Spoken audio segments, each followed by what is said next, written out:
But I do want to ask you, just as the final question.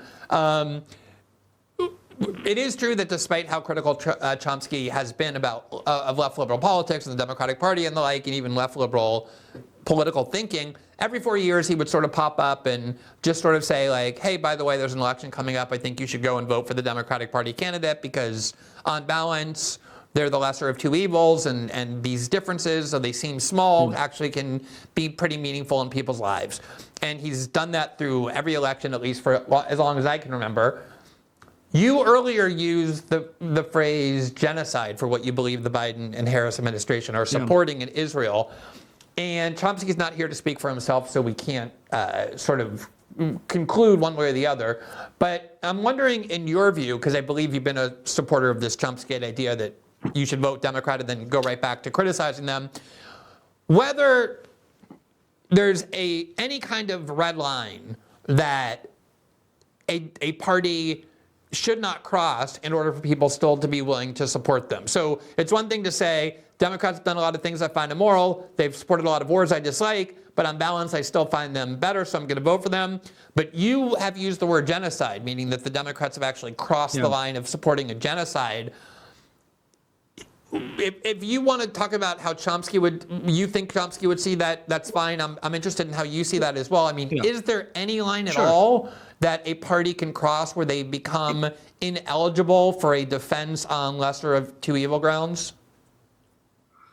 Well, I think you have to distinguish between what you so you use the phrase support. I mean, but Chomsky, when he talked about voting, basically boiled voting down to the fact that one of two outcomes are going to occur in the world, right? Unless there is, something incredibly unexpected it's going to happen. Either Donald Trump or Kamala Harris is going to win the 2024 election. And so the way Chomsky looked at voting had nothing to do with red lines. There are all kinds of red lines you would have if you were, you would never be able to vote for one of the two candidates. He saw a bundle of consequences here and a bundle of consequences there, and he said which of these sets of consequences is marginally worse than the other, and that was basically the end of the analysis. And because he believed that Trump was worse than Joe Biden definitely on climate change, which he increasingly has talked about as the central issue facing humankind in the 21st century, and also on war, actually, because he believed, and I believe, that Trump's anti-war posture is largely a posture, and that the foreign policy ends up being pretty similarly bellicose, and the fact that I think you would see, if anything, a worse policy on Gaza in the Trump administration. That basically ends the analysis. Like, which of these sets of consequences is marginally worse than the other? For him or for you?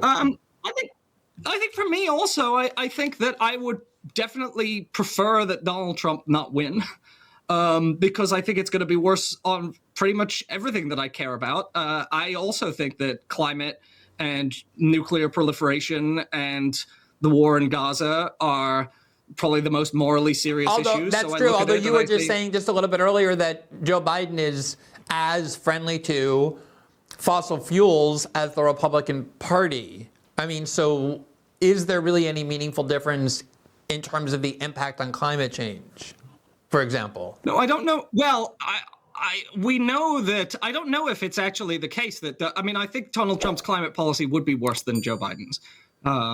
Because that's what he says. Basically, he says we're going to tear up every single climate, what he calls the Green New Scam. He talks as if the Green New Deal actually happened. He says we're going to tear up every single effort, and we're going to ramp up fossil fuel production as much as possible.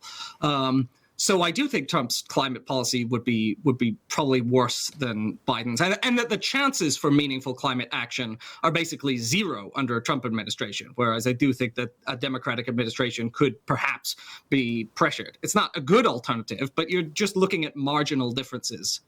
Yeah, no, I get it. I think there's a good argument to make that, especially when it comes to war, there is kind of this more instinctive anti-war aversion, not for moral reasons, but just for a whole variety of other reasons about Trump's view of America and the world versus the Democrats, that makes war less likely. And I think you saw that in the first term, but that's a whole other separate debate. I know on balance you believe the Democrats are better. I understand why someone might think that I was just really more interested in this idea of is there any red line like genocide, but I get your point too, that if you certainly listen to Chomsky over the last 50 years, it's not like this is some brand new immorality on the part of the U.S. government of either party. There's always been red lines crossed by everyone, and yet he still maintains. Yeah, I mean, Vietnam was even deadlier than Gaza, but I'm fairly sure he would have supported Humphrey over Nixon, even though obviously he was repulsed by both. Yeah, or McGovern over Nixon as well. Okay.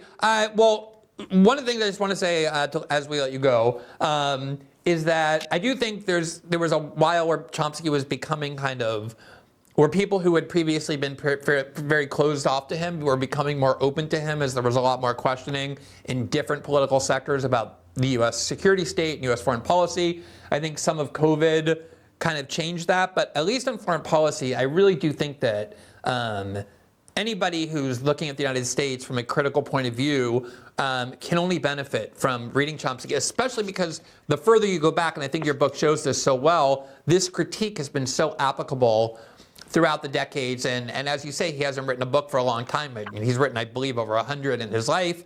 But this is really kind of an update of the Chomsky worldview, especially on foreign policy. And I really hope everybody wants to get some exposure to that. And the great way to do that is with your new book. It's titled The Myth of American Idealism, How U.S. Foreign Policy Endangers the World. Congratulations on the new book. I hope it does well. I hope a lot of people read it. And I appreciate you coming on tonight.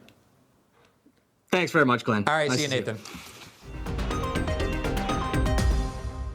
Thanks for watching this clip from System Update, our live show that airs every Monday through Friday at 7 p.m. Eastern, exclusively on Rumble. You can catch the full nightly shows live or view the backlog of episodes for free on our Rumble page. You can also find full episodes the morning after they air across all major podcasting platforms, including Spotify and Apple. All the information you need is linked below. We hope to see you there.